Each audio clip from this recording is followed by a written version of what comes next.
বাবা, এসব পরে থাকা যায় নাকি? নমস্কার সকলকে, আমি অ্যাস্ট্রোলজার ভণ্ডাচার্য। আপনাদের সকলকে আমার ইউটিউব চ্যানেলে স্বাগত জানাই। আজকে আমি আমাদের মানুষের জীবনে শনির প্রভাব নিয়ে আলোচনা করতে যাচ্ছি। তো তার আগে কেউ রয়েছেন ফোনে আমাদের সঙ্গে? ফোনটা গ্রহণ করা যাক। হ্যালো, কে রয়েছে সঙ্গে বলুন। হ্যালো হ্যালো হ্যাঁ বলুন, শুনতে পাচ্ছি। হ্যালো, হ্যাঁ হ্যাঁ বলুন বলুন। হ্যাঁ, আমি আমার মেয়ের বিয়ের সম্পর্কে জানতে চাই। মেয়ের ডেট অফ বার্থ বলুন।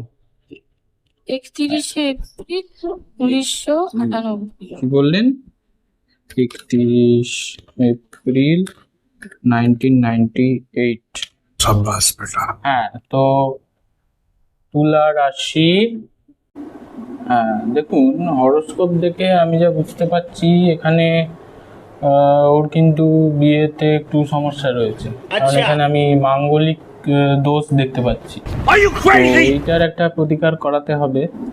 প্রতিকার এটার করিয়ে নিন, তাহলে সব সমস্যার সমাধান হয়ে যাবে। আমার কাছে প্রতিকার করাতে পারেন, অন্য কারোর কাছে যেতে পারেন, আপনার বিষয়, কিন্তু প্রতিকারটা মাস্ট। আপনি ওকে গালাগাল দিচ্ছেন কেন? আপনি জানেন আমি কে?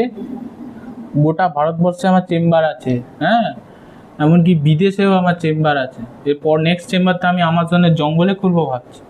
আপনি আমাকে গালাগাল দিচ্ছেন? ক্যালেন্ডারটা শিখে আসুন। হ্যালো সব হ্যালো ফালতু লোকজন। হ্যালো, কেটে দিল। কি সব বললো? এই ক্যালেন্ডারটা শিখে আসুন, কি বললো? 31 এপ্রিল তো হয় না। 40,000 টাকার হয়ে গেল। কি সব শনি ফনি নিয়ে আলোচনা করবো ভেবেছিলাম, শনি আমার মেরে দিয়েছে। তো বন্ধুরা, এই ছিল আজকের ভিডিও। ভিডিওটা ভালো লাগলে লাইক শেয়ার সাবস্ক্রাইব করে দিও। আর এই ভিডিওটা বানাচ্ছি মানে এটা ভেবো না যে সব অ্যাস্ট্রোলজারই সমান, সবাই খারাপ। সবাই খারাপ নয়, কিন্তু এর মধ্যেও কেউ কেউ এরম ভণ্ডাচার্য আছে। তো মানে দেখে শুনে এইসব বিষয়ে একটু পা রেখো, এই আর কি। দেখা হচ্ছে নেক্সট ভিডিওতে।